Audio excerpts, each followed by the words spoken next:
जय माता दी। अगर आपको भी माता वैष्णो देवी का बुलावा आया है और आप भी यात्रा पे जाने का मन बना रहे हो तो इस वीडियो की मदद से आप अपनी यात्रा को सही तरीके से प्लान कर सकते हो। इस वीडियो को पूरा देखने के बाद आपको यात्रा प्लान करने में कोई भी दिक्कत नहीं आएगी, आपके सारे डाउट्स क्लियर हो जाएंगे। तो मैं सारी चीज़ों को कवर करूंगा कि आप कटरा तक कैसे जा सकते हो, कटरा में रुकने के क्या क्या ऑप्शंस हैं, खाने के क्या क्या ऑप्शंस हैं, यात्रा के दौरान आपको क्या चीज़ें करनी है क्या नहीं करनी है, और यात्रा पे जाने से पहले जो भी इंपॉर्टेंट चीज़ें हैं, जो भी रजिस्ट्रेशन आपको करना है वो आप कैसे कर सकते हो। तो सारी चीज़ों के बारे में मैं डिटेल में बात करूंगा इस वीडियो में। वीडियो में आगे बढ़ने से पहले अगर अभी तक आपने इस चैनल को सब्सक्राइब नहीं किया है तो आप सब्सक्राइब कर लो। इस चैनल पे इस तरीके की इन्फॉर्मेटिव वीडियोस आती रहती हैं। तो सबसे पहले बात करते हैं कि कटरा कैसे जाएं। अगर आपको माता वैष्णो देवी की यात्रा करनी है तो उसके लिए आपको कटरा जाना पड़ेगा। कटरा से ही यात्रा शुरू होती है, चाहे तो आप पैदल कर सकते हो, हेलीकॉप्टर से कर सकते हो, बैटरी कार से कर सकते हो, लेकिन उसके लिए आपको कटरा तक पहुँचना ज़रूरी होता है। तो कटरा तक जाने के लिए बहुत सारे ऑप्शंस हैं। आप ट्रेन से जा सकते हो, आप फ्लाइट से जा सकते हो, आप बस से जा सकते हो। तो कटरा का अपना रेलवे स्टेशन है, 90% ट्रेन कटरा तक जाने लग गई हैं। दो तरीके की ट्रेन है, या तो आप वंदे भारत से यात्रा कर सकते हो या फिर आप ओवरनाइट जर्नी कर सकते हो। अगर आप वंदे भारत से यात्रा करते हो तो वंदे भारत दिन में 2 टाइम चलती है, सुबह 6 बजे और दोपहर में 3 बजे। वंदे भारत लेती है अप्रॉक्सीमेटली 8 से 9 घंटे का टाइम। वहीं अगर आप कंफर्टेबली सोते हुए जाना चाहते हो तो आप रात की ट्रेन बुक कर सकते हो। रात की ट्रेन मोस्टली 12 से 13 घंटे का समय लेती है। तो ट्रेन से जाना काफ़ी आसान है, लेकिन एक इशू है, ट्रेन की बुकिंग्स काफ़ी जल्दी खत्म हो जाती है। तो अगर आप ट्रेन से जाना चाहते हो तो आपको एडवांस में थोड़ी सी प्लानिंग करके बुकिंग करवानी पड़ती है। दूसरा ऑप्शन है कि आप बस से कटरा तक जा सकते हो। तो दिल्ली के कश्मीरी गेट से कटरा तक के लिए काफ़ी सारी बसेस चलती हैं। अगर मैं नॉर्मल AC बस की बात करूँ तो उसका किराया 800 रुपये से स्टार्ट हो जाता है। बसेस ऑलमोस्ट 15 से 16 घंटे का समय लेती हैं, लेकिन एक अच्छा ऑप्शन है अगर आपको जाना है और आपको ट्रेन की बुकिंग नहीं मिल रही। उसके अलावा तीसरा ऑप्शन है फ्लाइट। कटरा में कोई एयरपोर्ट नहीं है तो फ्लाइट जम्मू तक जाती है। जम्मू एयरपोर्ट कटरा से 50 किलोमीटर के डिस्टेंस पे है।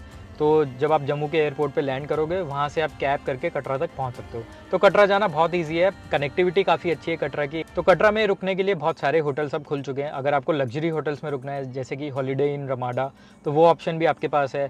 उसके अलावा अगर आप डॉर्मेट्री में रुकना चाहते हो तो श्राइन बोर्ड की धर्मशाला है, उसमें 200 रुपये पर बेड के हिसाब से डॉर्मेट्री मिल जाती है, तो आप उसमें भी रुक सकते हो। और उसके अलावा अगर आप फैमिली के साथ जा रहे हो, डॉर्मेट्री में भी नहीं रुकना चाहते और आपका बजट भी लिमिटेड है, तो कटरा बस स्टैंड और रेलवे स्टेशन के पास दुनिया भर के होटल है। आप किसी भी होटल में जाके स्टे कर सकते हो। 1000-1200 रुपये से होटल स्टार्ट हो जाते हैं। होटल्स का मतलब कोई इशू नहीं आएगा। अगर आप किसी स्पेसिफिक होटल में रुकना चाहते हो तो आप ऑनलाइन बुक करवा के जा सकते हो, अदरवाइज आप वहाँ पहुँच के भी होटल बुक कर सकते हो। तो अब बात कर लेते हैं कि वैष्णो देवी का प्लान नॉर्मली कितने दिन का बनता है। तो मैं बताता हूँ कि मिनिमम आपको कितने दिन का प्लान बनाना ही पड़ेगा अगर आप वैष्णो देवी की यात्रा में जाना चाहते हो। और ये प्लान मैं दिल्ली से बता रहा हूँ। अगर आप कहीं और से आ रहे हो तो आपको देखना पड़ेगा कि आपकी सिटी से कटरा तक की कनेक्टिविटी कैसे है। हो सकता है आपको दिल्ली आना पड़े और दिल्ली से आपकी कटरा की ट्रेन हो। तो अगर आप दिल्ली से कटरा जाना चाहते हो तो आपको मिनिमम 2 दिन चाहिए ही चाहिए। तो आप फ्राइडे नाइट की ट्रेन पकड़ सकते हो, आप सैटरडे मॉर्निंग कटरा पहुंच जाओगे। तो सुबह कटरा पहुंचने के बाद अपने होटल में जाके फ्रेश वगैरह होकर नहा धो के आप अपनी यात्रा शुरू कर सकते हो। और 5 से 6 घंटे लगते हैं अगर आप पैदल यात्रा करते हो। और उसके बाद आप शाम तक भवन पे पहुंच जाओगे। फिर वहाँ पे माता के दर्शन करके रात को आपको रुकना पड़ेगा, क्योंकि बोला जाता है कि माता के दर्शन के बाद अगर आप भैरव बाबा के दर्शन नहीं करते हो तो आपकी यात्रा पूरी नहीं मानी जाती। तो आप चाहो तो रात को ही भैरव बाबा के दर्शन के लिए जा सकते हो, लेकिन मैं वो रिकमेंड नहीं करता, क्योंकि जो रास्ता है वो काफ़ी ज़्यादा स्टीप चढ़ाई है, वहाँ पे स्लिपरी है और काफ़ी सारे बंदर और लंगूर वहाँ पे होते हैं। तो सबसे अच्छा तरीका है कि आप केबल कार से जाओ, लेकिन केबल कार शाम को ऑपरेट नहीं होती, वो सुबह 7 बजे से और शाम को आई थिंक 4 बजे तक ऑपरेट होती है। तो अगर आप रात में माता के दर्शन करते हो तो आपको रात को वहीं पे स्टे करना पड़ेगा। और नेक्स्ट डे मतलब संडे मॉर्निंग भैरव बाबा के दर्शन के लिए ट्रॉली से जा सकते हो। और भैरव बाबा के दर्शन करने के बाद आप उतरना स्टार्ट कर सकते हो कटरा की तरफ। उतरने में और भी कम समय लगता है, तो आप भवन से कटरा तक 4 घंटे के अंदर उतर सकते हो। तो शाम के 4-5 बजे तक आप कटरा पहुंच जाओगे। उसके बाद अपने होटल पे जाके डॉम में जाके फ्रेशन अप होके और रात की ट्रेन पकड़ के मंडे मॉर्निंग तक आप अपने घर वापस आ सकते हो। 2 दिन का प्लान आपका मिनिमम बनेगा ही बनेगा, लेकिन डिपेंड करता है आपके स्टेमिना पे, आपके साथ बच्चे जा रहे हैं, बड़े लोग जा रहे हैं, तो आप आगे पीछे कर सकते हो। तो अब बात कर लेते हैं यात्रा पे जाने से पहले कौन कौन सी डॉक्यूमेंट्स रिक्वायर्ड हैं। तो वैष्णो देवी की यात्रा शुरू करने से पहले यात्रा पर्ची लेना मैंडेटरी है और RFID कार्ड लेना मैंडेटरी है।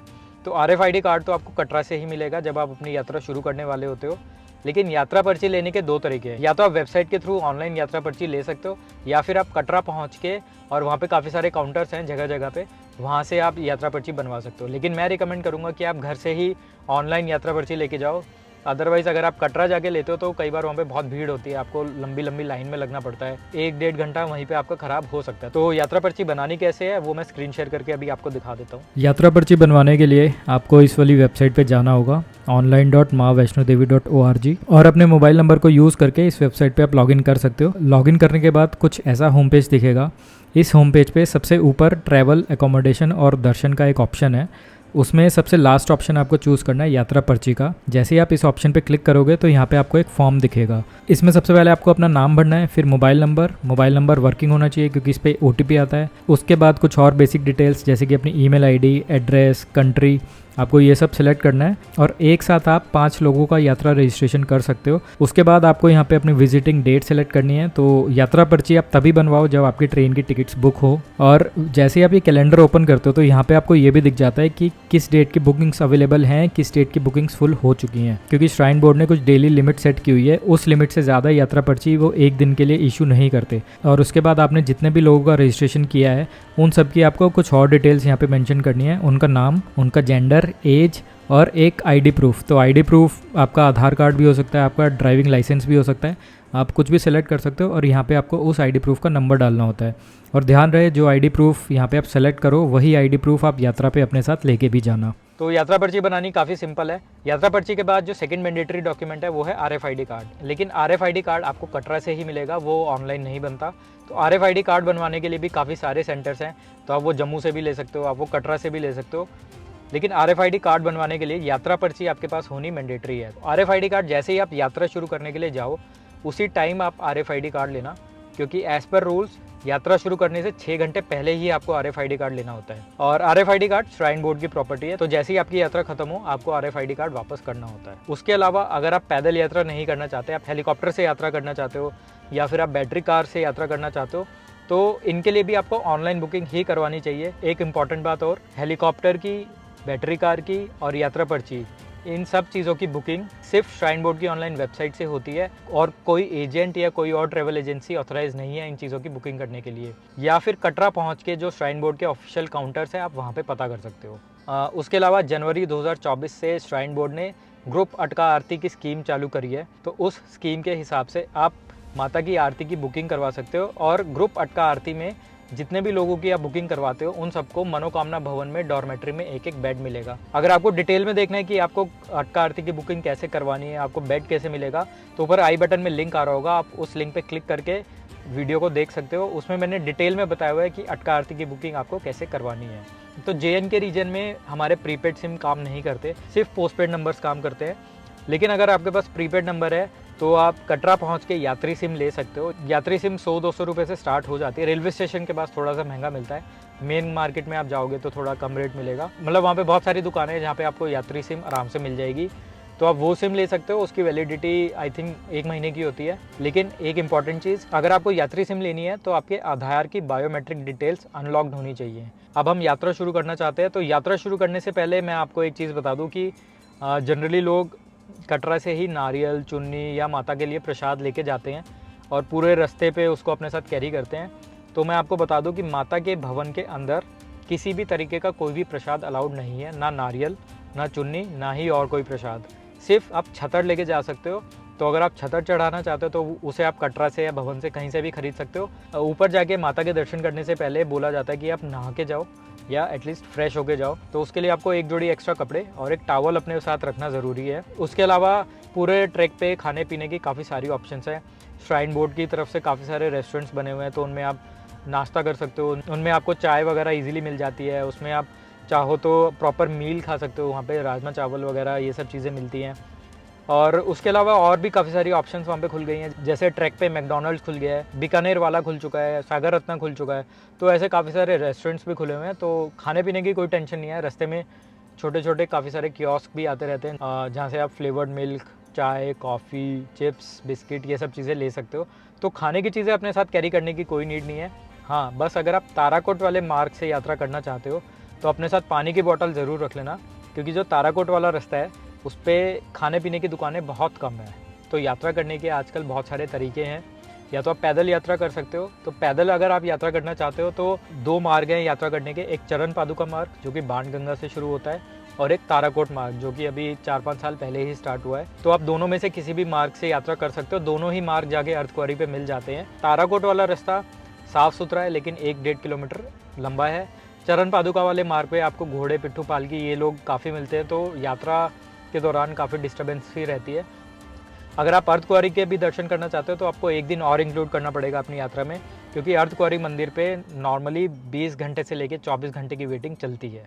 तो पैदल के अलावा और भी ऑप्शंस है, जैसे आप हेलीकॉप्टर से जा सकते हो। हेलीकॉप्टर पूरे भवन तक नहीं जाते, हेलीकॉप्टर कटरा से सांझी छत तक जाते हैं। तो सांझी छत से भवन का डिस्टेंस सिर्फ 1.5-2 किलोमीटर रह जाता है। हेलीकॉप्टर बुक करने के भी 2 तरीके हैं, या तो आप एक साइड का हेलीकॉप्टर बुक कर सकते हो कटरा से सांझी छत, या फिर सांझी छत से कटरा, या फिर आप अप डाउन का दोनों का हेलीकॉप्टर बुक कर सकते हो। तो अगर आप एक साइड का हेलीकॉप्टर बुकिंग करते हो तो आपको 2100 रुपये देने पड़ेंगे, और अगर आप दोनों साइड की बुकिंग करते हो तो आपको 4000 रुपये पर हेड देने पड़ेंगे। उसके अलावा एक ऑप्शन है कि आप घोड़े या फिर पालकी से जा सकते हो, तो इनकी कोई ऑनलाइन बुकिंग नहीं करवानी होती। ताराकोट वाले मार्ग पे घोड़े, पालकी, पिट्ठू कुछ भी अलाउड नहीं है। तो जैसे ही आप चरण पादुका वाले मार्ग पे पहुंचोगे, वहाँ जाके आप श्राइन बोर्ड के ऑफिशियल काउंटर से घोड़े, पिट्ठू या पालकी की बुकिंग करवा सकते हो। ऑफिशियल काउंटर से ही बुकिंग करवाना, अदरवाइज़ अगर आपका कोई सामान खो जाता है, कुछ हो जाता है, तो उसकी कोई जिम्मेदारी नहीं लेगा। और एक लास्ट ऑप्शन है यात्रा करने का, वो है बैटरी कार। अर्धकुंवारी से भवन तक बैटरी कार चलती है। अगर आप बैटरी कार से जाना चाहते हो तो आपको अर्धकुंवारी तक पहुंचना पड़ेगा, चाहे आप पैदल जाओ, चाहे आप घोड़े से जाओ, लेकिन अर्धकुंवारी तक आपको खुद पहुंचना पड़ेगा। और अर्धकुंवारी से भवन तक के लिए आप बैटरी कार में बैठ सकते हो। तो जैसा मैंने बताया था कि अगर आप माता के दर्शन के बाद आपको भैरव बाबा के मंदिर के दर्शन भी करने हैं तो आपको रात को भवन पे रुकना पड़ेगा। तो भवन पे रुकने के काफ़ी सारे ऑप्शंस हैं। एक ऑप्शन तो ये है कि आप श्राइन बोर्ड की ऑफिशियल वेबसाइट से भवन पे अपने लिए डॉर्मेट्री या रूम की बुकिंग करवा लो, लेकिन भवन पे रूम और डॉर्मेट्री की बुकिंग मिलना बहुत मुश्किल है। सेकेंड ऑप्शन है, जनवरी 2024 से श्राइन बोर्ड ने ग्रुप पटका आरती का सिस्टम चालू किया था, जैसा कि मैंने बताया था आपको। तो उस स्कीम में अगर आप ग्रुप पटका आरती की बुकिंग करवाते हो तो सब लोगों को माता के भवन पे डॉर्मेट्री में एक बेड दे दिया जाता है। और थर्ड ऑप्शन है कि अगर आपको कहीं पे कोई रूम नहीं मिलता है तो श्राइन बोर्ड ने वहाँ पे काफ़ी सारी बिल्डिंग्स बना रखी है, कवर्ड हैं वो बिल्डिंग्स, तो आप वहाँ पे जाके कंबल रेंट पे ले सकते हो। तो 200 रुपये में एक कंबल आपको रेंट पे मिलता है, जो कि जब आप मॉर्निंग में कंबल वापस करोगे तो आपको रिफंड कर दिए जाते हैं। अगर आप रात में रुकते हो और मॉर्निंग में भैरव बाबा पे जाना चाहते हो तो भैरव बाबा पे जाने के भी 2 तरीके हैं। या तो आप भवन से भैरव बाबा के मंदिर तक पैदल जा सकते हो, 2 से 3 किलोमीटर का रास्ता है। दूसरा ऑप्शन है कि आप भवन से भैरव बाबा के मंदिर तक केबल कार भी चलती है, जिसमें आपको एक साइड 5 मिनट लगते हैं, और केबल कार का किराया है 100 रुपये, जिसमें आना जाना दोनों इंक्लूड है। केबल कार में भी मैं एक चीज़ बता दूं कि आप केबल कार की बुकिंग भी ऑनलाइन करवा सकते हो, और मैं रिकमेंड करूंगा कि आप ऑनलाइन ही करवाओ। ऑनलाइन बुकिंग वालों की लाइन बिल्कुल होती ही नहीं है, नाम मात्र की लाइन होती है, तो हमें मुश्किल से 5 से 10 मिनट लगे होंगे केबल कार तक पहुंचने में। वहीं अगर मैं ऑफलाइन बुकिंग की बात करूं तो उसमें 2 से 3 घंटे की लंबी लाइन होती है। श्राइन बोर्ड की वेबसाइट से आप ऑनलाइन बुकिंग करवा सकते हो। एक और इम्पॉर्टेंट बात, मोबाइल फ़ोन, पर्स, बेल्ट, घड़ी, कोई भी चीज़ आप अंदर नहीं लेके जा सकते, तो आपको सारी चीज़ें लॉकर में रखनी होती है। श्राइन बोर्ड की तरफ से वहाँ पे काफ़ी सारे लॉकर्स अवेलेबल होते हैं। ध्यान रहे बस माता के भवन में आप छतर लेके जा सकते हो, कैश लेके जा सकते हो, और अगर आपके पास कोई क्रेडिट कार्ड या डेबिट कार्ड है आप वो लेके जा सकते हो। उसके बाद अब बात कर लेते हैं प्रसाद की। तो जैसा मैंने बताया, प्रसाद आप माता के मंदिर में तो नहीं लेके जा सकते, लेकिन माता के दर्शन करने के बाद आपको अगर प्रसाद खरीदना है अपने दोस्तों के लिए, रिश्तेदारों के लिए, उनमें बांटने के लिए अगर आपको प्रसाद खरीदना है तो बहुत ज़्यादा कन्फ्यूजन रहती है कि प्रसाद कहाँ से ले। तो रिसेंटली श्राइन बोर्ड ने अपने खुद के प्रसाद काउंटर्स बनाए हैं, जिन्हें वो पंचमेवा प्रसाद बोलते हैं। तो बेसिकली एक पैकेट होता है, 25 रुपये का एक पैकेट है, उसके अंदर 5 तरीके के ड्राई फ्रूट होते हैं, वो पैकेट आप ले सकते हो। तो उसमें मल्टीपल ऑप्शन आता है कि आप 12 पैकेट का एक पूरा बॉक्स खरीद सकते हो, आप 6 पैकेट का पूरा बॉक्स खरीद सकते हो। तो जितना आपको प्रसाद लेना है आप वहाँ से ले सकते हो। तो श्राइन बोर्ड का जो प्रसाद काउंटर है वो आपको भवन पे भी मिल जाएगा, और वो आपको ताराकोट मार्ग पे भी मिल जाएगा, तो आप कहीं से भी प्रसाद खरीद सकते हो। तो माता के दर्शन करने का यही पूरा प्रोसेस है, यही सब चीज़ों का आपको ध्यान रखना होता है। आपको जितनी भी चीज़ों की बुकिंग करवानी है आप माता की ऑनलाइन वेबसाइट से ही करवाओ। अगर वीडियो इन्फॉर्मेटिव लगी हो, अच्छी लगी हो तो लाइक और शेयर कर देना। अगर वीडियो देखने के बाद भी आपके पास कोई क्वेश्चन हो, कोई डाउट हो, कोई क्वेरी हो तो आप नीचे कमेंट सेक्शन में पूछ सकते हो, मैं जल्दी से जल्दी उसका जवाब देने की कोशिश करूँगा। बाकी अगर चैनल पर नए हो तो सब्सक्राइब कर देना। मिलते हैं नेक्स्ट वीडियो में। जय माता दी।